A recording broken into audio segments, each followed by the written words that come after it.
contação de histórias. A bofetada. Há muitos anos atrás, num pequeno país, um tirano assumiu o poder.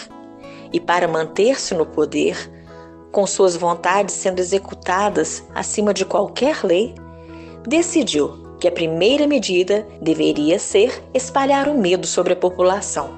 Assim, todos aqueles que o desobedecessem tinham a cabeça cortada. Todos aqueles que pensavam em desobedecer, cabeça cortada também. Cabeças rolavam daqui para lá, às vezes para o puro prazer do rei. Como se não bastasse, uma segunda medida foi tomada: emburrecer a população. Isso sim levou mais tempo. Primeiro, o rei mandou fechar as escolas, proibiu os professores de ensinarem, ainda que fossem em suas casas ou nas praças ou nas ruas. Ninguém poderia mais aprender a ler e escrever. O rei também proibiu as contações de histórias, afinal, vários contadores de histórias começaram a ir daqui para ali contando o que havia nos livros.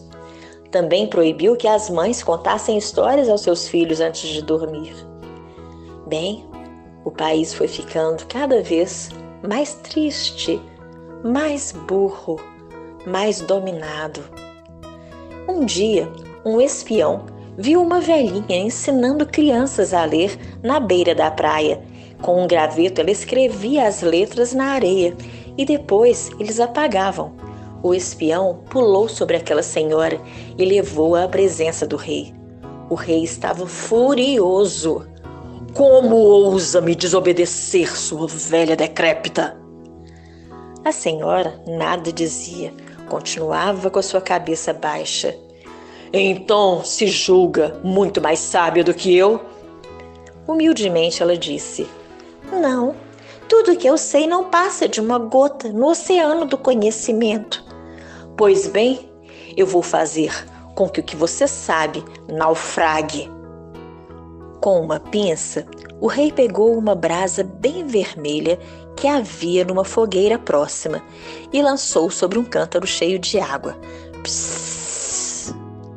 Então, velha decrépita, esse som que você acabou de ouvir é da água ou da brasa? Acredito que seja tanto da água como da brasa, respondeu a senhora. Mas qual a exata proporção de intensidade? Zombou o tirano. A velha não sabia o que responder. Ela ficou pálida. Mas de repente, lembrou-se que não só a sua vida corria perigo, como também a vida de todos aqueles que depois dela buscassem o saber e o ensinar. Então, uma raiva enorme começou a tomar conta dela. Ela foi se curvando, fechou os seus braços bem próximo ao seu tronco e, de repente, deu um tapa no rosto do rei. O rei levou um susto. Então, este som que o senhor acabou de ouvir, majestade, foi a minha mão ou foi o seu rosto? E, principalmente, em qual proporção de intensidade? Perguntou a senhora. O tirano esfregava o rosto sem entender direito o que havia acontecido. Mas todo o povo ao redor começou a rir, dando gargalhadas. E eles eram muitos, e eles eram tantos. Eles saltaram sobre o rei, sobre os espiões, sobre os generais, sobre os soldados, os amarraram e lançaram inteiramente nus na floresta. Dizem que os leões tiveram naquele dia um belo jantar, mas eu nem vou chorar por isso. Eu só quero lembrar é que depois, naquele país, todas as crianças aprenderam e contaram depois que cresceram também aos seus filhos que a raiva e o riso são as armas dos pobres. Este é um conto do Senegal e da África Ocidental. E eu sou Suzene Furtado, professora da Escola Municipal Professora Ondina Nobre.